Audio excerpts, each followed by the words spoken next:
Welcome back to the Clever Angle Podcast. I'm your host, Tevin McGee, and I have with me a very special guest, a friend and fellow creative, Kristi Pulliam. Kristi, how are you doing? Oh, great. It's great to be here. Yeah, so I appreciate you taking the time, sitting down with me to discuss something that we have in common, and that's just the art of being creative. So Kristi is actually, what is your exact title here at the Foundation of the Arts? I am the artistic director, but I'm just all things, whatever anybody needs. I just sort of step in and do it. So it's a lot of fun because a lot of times they just put up with me. I used to run the place, and now I'm just kind of the old lady they've sort of put out to pasture, but they come and talk to me every once in a while. What can you do here? What can you do there? And so that's lots of fun. I also get to work with the director, so that's really cool. Get to start my own podcast to try to help out and bring some more awareness to all the cool stuff that's going on. So if you had to define what being a creative is, what would you say that entails? Because me personally, I don't consider myself as like a creative person in the sense, but then, if you include podcasting and some of my other interests, I definitely think that falls in that. But I mean, as far as like traditional, like being an artist, that's just kind of not my cup of tea. So how would you describe a creative? Oh my gosh, Tevin, you are such a creative, but I would first like to just go ahead and lay the groundwork here that every single person is a creative. I believe they're made in the image of God, who is a creator, and we all have that in us. Being creative is like loosely defined as being someone who makes things of beauty or beautiful, or expresses a truth in an interesting way, or puts structure to what was previously chaotic. So when you think of it in terms of that, then everyone is, right? From accountants to factory workers to podcasters to directors of theater to paint, everybody, people who organize closets are creatives, right? Because they're trying to put structure to something that was once unstructured. So yeah. No, yeah. I mean, I think that's a great answer. I know me personally, growing up, I always struggled to find, I guess, what I was good at. I guess you could say, what's my thing? What is something that sets me apart from, anyone else? Is there any advice you would give to someone that is kind of struggling with the same thing, trying to figure out what their gift is necessarily? Mm-hmm. Well, that's such a great question, Tevin, because I have a whole, what I call a 30,007 project that I wrote to do just that. And it actually starts with a series of questions that asks you to write down, say, maybe your top 5 favorite things you would love to try that you've never tried before. And the sky's the limit. It could be being a cowhand to a yoga instructor to an astronaut to a garbage worker. It could be anything. And you're not bound by anything. And then it also, 30,007 entails asking other people to, asking, one of the questions is ask 6 people to name 3 things they've seen you doing that they can tell you really like to do. And then you go about asking all 6 of those people. So now you have another list of things that other people believe that you're good at or that you enjoy. And then you keep creating those types of lists to then go back and look at and determine a few things about yourself that maybe you didn't realize. Everything is about how a skill or talent you have meets some type of need in the world, right? Whether it's people who love to cook because their family needs to eat, right?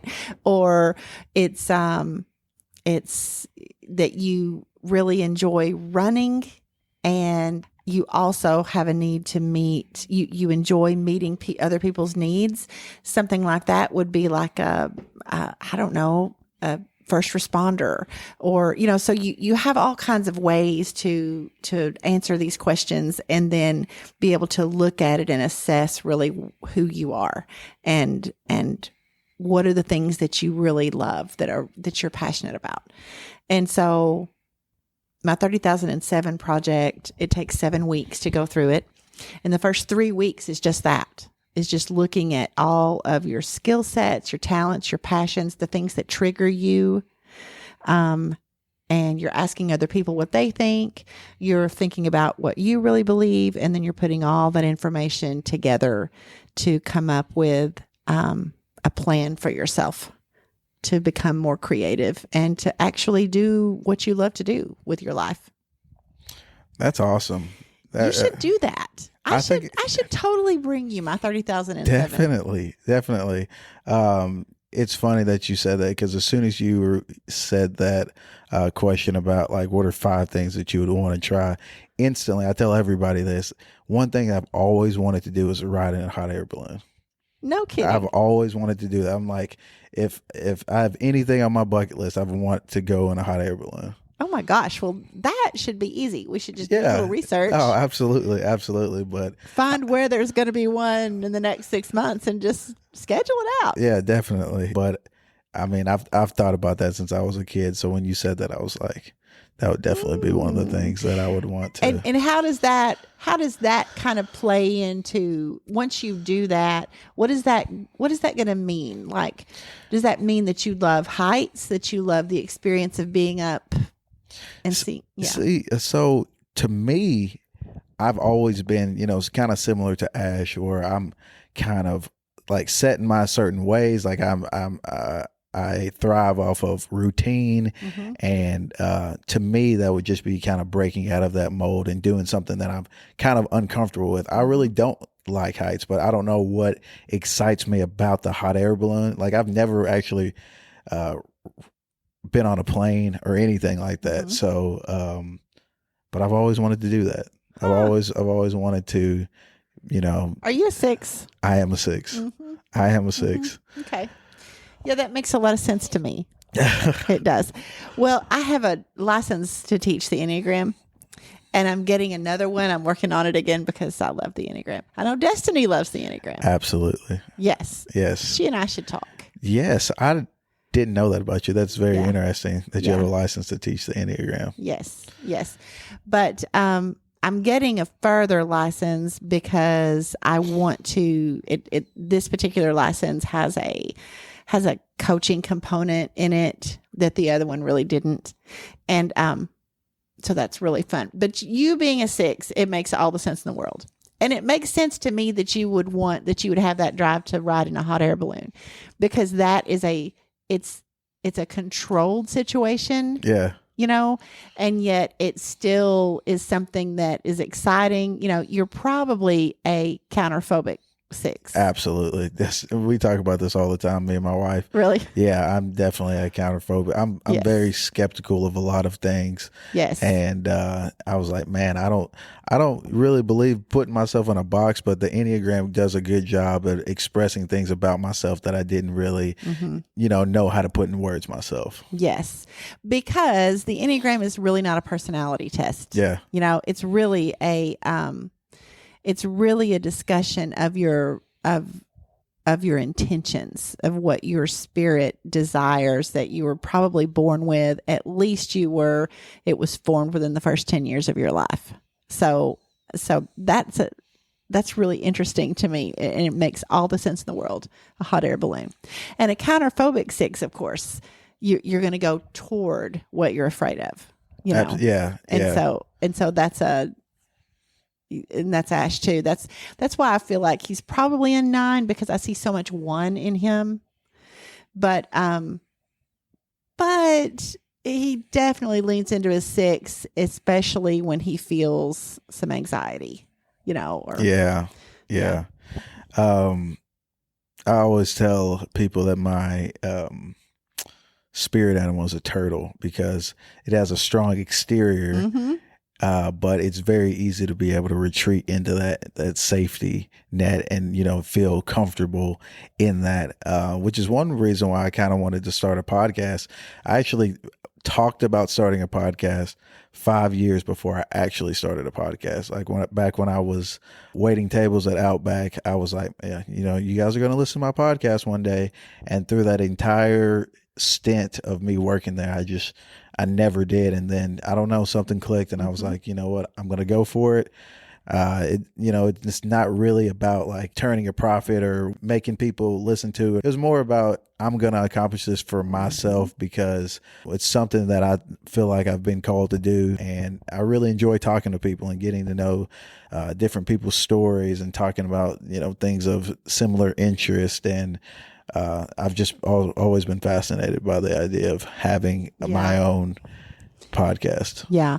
Well, it makes sense to me because you would go to that 3 to get something done, especially you really anchor in those 3. I can tell because I can see some 9 in you as well, but definitely strongest 6. But then you go straight to that 3, to check things off the list, especially when you're feeling a little bit of tension. And probably during that time you were so busy waiting tables and just trying to make ends meet. And then you hit a little bit of existential whatever, right there where it was time to transition to something else. Yeah. It's like you're reading my journal right now. Really? Yeah. And then you thought, oh, well, I'm going to do something that I've always wanted to do so I can explore a little bit more about what to do next. At your transition. Yeah, definitely. So I'm curious. So what made you interested in pursuing not just an interest in the Enneagram, but, you were going to take it a step further and, to where you are now? Well, really, that's just the way I'm wired. When I find something I love, I want to figure out a way to share it with other people. Like I took yoga for the very first time back when I was, I don't know, it was I think 2015. And it was like the fall of 2015. And by 2017, by the end of 2016, I had my yoga instructor's license. I thought this is like the best thing since sliced bread. And I've got to share this with other people. And the only way to get anybody to listen to me about it is if I have a license in it, And so that's really how I did it. And that's the Enneagram is the same way, I loved it. So do you still enjoy yoga to this day? Because my wife is a 3 and she has that kind of similar drive of like, hey, I'm going to go do this. I want to go all in. I need $5,000. I'm like, okay, well, let's talk about the details before we're just going to drop $5,000 on something. Yeah. Sounds a lot like me. I'm a 3. Yeah. Too. Yeah. So I thought I was a 9 for a long, long time, but, and I was always vacillated between a 9 and a 3. I'm one of the 2. But I have so much 4 in me that it's sometimes you can tell what you are based on the wing, Absolutely. And so, yeah, I'm a lot 4. And so it makes lots more sense that I'm a 3. But yeah, that's the same thing. I mean, Destiny and I would have a lot to talk about in terms of that. Yeah, I believe she wings 4 as Does well. she? So yeah. Oh, that's awesome. That's awesome. So, Calling All Creatives is the name of your podcast that you'll be launching here soon. So, when did you get the idea for that, and what do you want to accomplish with that podcast? Well, it's sort of a long story, but in fact, so many stories, it's hard for me to always decide on which story I want to tell in terms of this. But several years ago, the governor appointed me to the Arkansas Arts Council. I think it was 2015 2000, I think it was 2014. And it was such an honor. I began just with a bang. I just loved it so much and had the greatest time getting to know all the others who sat on the advisory council, actually, is what it was. And, but in one of the conversations, one of my cohorts on the council, we were talking about Northeast Arkansas and all the good things that were going on up here. And I was having a lot of fun telling him about the different things that were going on at the FOA. And one of the things he said to me in that conversation is that Northeast Arkansas always has seemed like a black hole for artists. And we got to talking about that, and I sort of agreed with him at the time, because artists, I knew of several in Northeast Arkansas, but they never really seemed to get a lot of acknowledgement statewide or even across the region. You know, we have a good time up here doing some things, but we don't really work together well, or at least we haven't. And I started just doing my own analysis of why he would think that, why others in the state sort of thought that in their own way, and what we could do to change that. And so the past several years at the FOA, we've tried to do a lot of things to just bring artists together of all different kinds, and not try to hull ourselves into just the walls of the FOA, so to speak. And this is sort of just a continuation of that, because calling all artists, calling all creatives, I wanted it to be an opportunity for artists from all over the region. And when I say artists, I mean the loose term that we talked about before, all the creatives. Yeah. I wanted to have a format where they all got to talk to each other and got to hear from each other, and hear that we all have so much more in common than we have differences. And I wanted it to be a platform, calling all creatives. I wanted this podcast to be a platform for creatives in business and in artistry, or traditionally what we call artistry, to see that we have lots and lots in common and can talk about all kinds of things and relate to it. And hopefully that's a jumping off point for even more projects and to just improve our community so that it's not known as the black hole for artists anymore. That is like the pinnacle of how I feel about Northeast Arkansas as well. When I meet people from different places, I have a lot of pride when it comes to where I'm from. And I've got friends that I met in high school and college, and their main goal was to move to a big city, and, you know, they want to plant roots there. Well, my goal is to make my community better. Like, I want people to be able to come here. Like I think, man, you're speaking my language. Absolutely.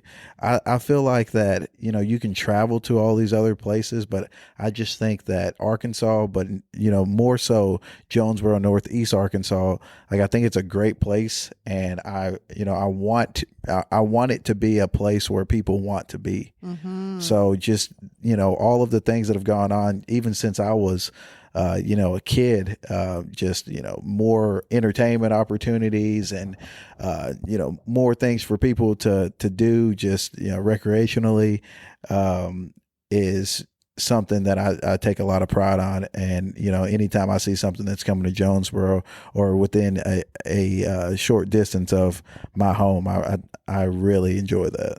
I love that.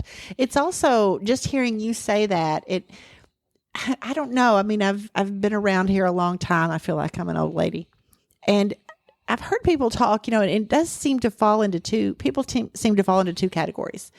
They're either people who just want to get out. I got to go somewhere else. I want to do something else. There's so many better places in the world, you know, to live or whatever. And, you know, okay, that may be true, but But if everybody does that, then everybody goes to the same 10 places. Exactly. You know, Los and Angeles, Dallas, Nashville is the one that I hear all the time. And yes, and then everything gets too big. Then it's no fun anymore. exactly. You know, and so what I hear from you is that you have a belief system in the people here, right? Because it's not a lake that's here, it's not a Yeah. river, it's not a cool ocean, it's not mountains, it's the people, right, that make this area so interesting.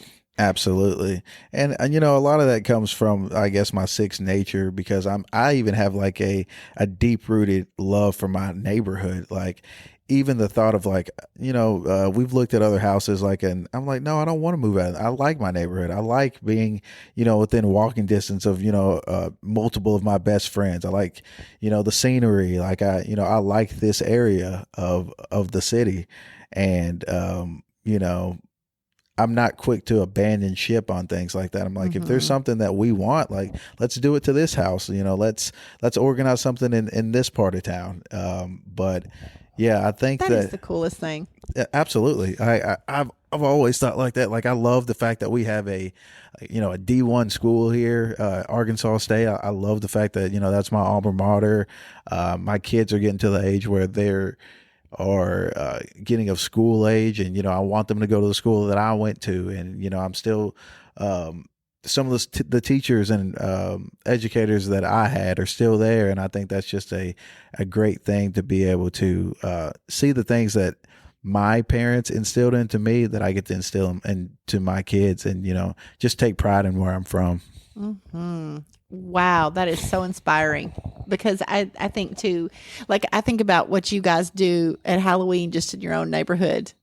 That to me is the coolest thing, just to say, we don't have to go to somebody else's neighborhood. We don't have to do, try to do something somewhere else. We want to just make our little corner of the world better. Yes, absolutely. That is an energy that I wish more people had, instead of wanting to always go somewhere else or find a different spot, really thinking, well, what's the next step right here? Yeah. And my thing is, New York didn't get to become New York because everybody wanted to go somewhere else. You know what I mean? So, like, what can we do to draw people in? Like, what is it going to take for Arkansas to be a vacation destination? Like, we have such a beautiful landscape. Like, there's mountains, and there's anything you want to do outside. Like, we take pride in college football. Like, Alabama doesn't have any professional teams or anything, but yet they still have one of the best football programs in the entire, United States. So, like, what is it going to take for us to be able to replicate that where we're from, and be proud to tell people where we're from? So, well, Tevin, there are so many other people like you. It feels like there's sometimes, I get discouraged because I'll go through times when there are more people that, or it feels like there are more people who are trying to get out. But lately, especially, it's something I think the Holy Spirit is doing, because I think she is moving in a direction that is trying to bring people the same thought, because like Lucas Klontz is one who I've just gotten to know over the past year. He says the exact same thing. He says, I just want to change the culture here. I don't want to go find another culture. I just want to improve this culture, make this culture be a culture where people enjoy music and enjoy live music, because that's his thing, is live music and supporting musicians in the area. And he's like, I don't want to move somewhere else. I just want to do things that will change people's minds to love music. And it sounds like you're the same way. You just want to do things that will change people's minds to just love where they live. absolutely. Yeah. Yeah, that's cool. And I'm the same way. You know, I mean, the FOA does the same thing, and that's what we've been trying to do for certainly the past 10 years, really more than that. But is just let's just see what we can do to make people love hanging out and being creative right here together. So, yeah, that's I think we're very aligned on our thinking on that. And it sounds like there's a lot of people that think the same way. And, you know, hopefully together we can make that cultural change that he was talking about. Because I mean, you know, I've been really enjoying, like, you know, going to Hula Hands to listen to live music. You know, we went to Barbecue Fest and there was live music, you know, there's a lot of things to do within your community. And, you know, it's promising for what's to come. It is. And calling all creatives, it's why we're doing this, is so that we can all have some type of a venue to talk together and listen to each other. What are some of the things that we can expect, like types of people to hear from in season 1 of Calling All Creatives? Oh, wow, that is a good question. You, for one. Yeah. Yes, and your podcasting passion for that, and what you would like to do next in terms of your dreams in that direction. I would love to have Lucas on to talk about music and his passion for bringing live musicians into the area and finding ways to help them support themselves. I would love to find entrepreneurs who are just starting their businesses and who had a great idea to meet a certain need, and they can see how it's happening for them and for the people around them and where they want to go from there. So definitely business people as well. What I'd like to do is have someone in business and also a traditional artist, or someone who we think of as a traditional artist, together, for them to be able to talk about their dreams. And I think probably what we'll do is have some kind of a topic that we can talk about, and then also share each other's dreams for the future and for this area.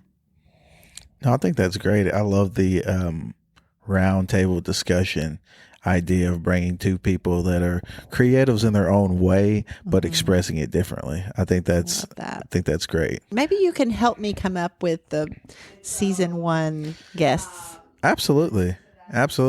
However I can help you, I'm here. I'm a resource for changing the culture in Northeast Arkansas. Love it. All right. Well, I appreciate you taking the time to kind of explain your passion project and a little bit of what you do here at the FOA. Where can people find you to connect with you if they wanted to reach out? Well, they can find me at Katizo.info. Katizo is the name of my coaching and consulting company. And Katizo is from ancient Greek, and it means, it's loosely translated as I create, and it's from God. And so that's kind of how I'm launching this podcast, and also just my coaching business.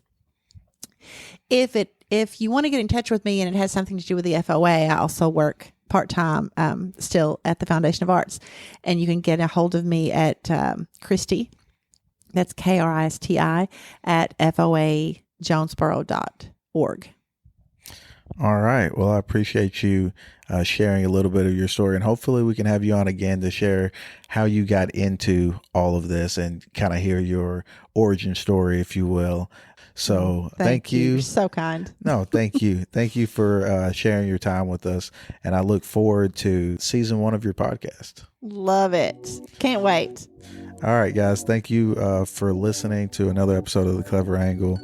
Subscribe on Apple Podcasts or wherever you hear podcasts, and we will be back next week with another episode. Until next time, peace.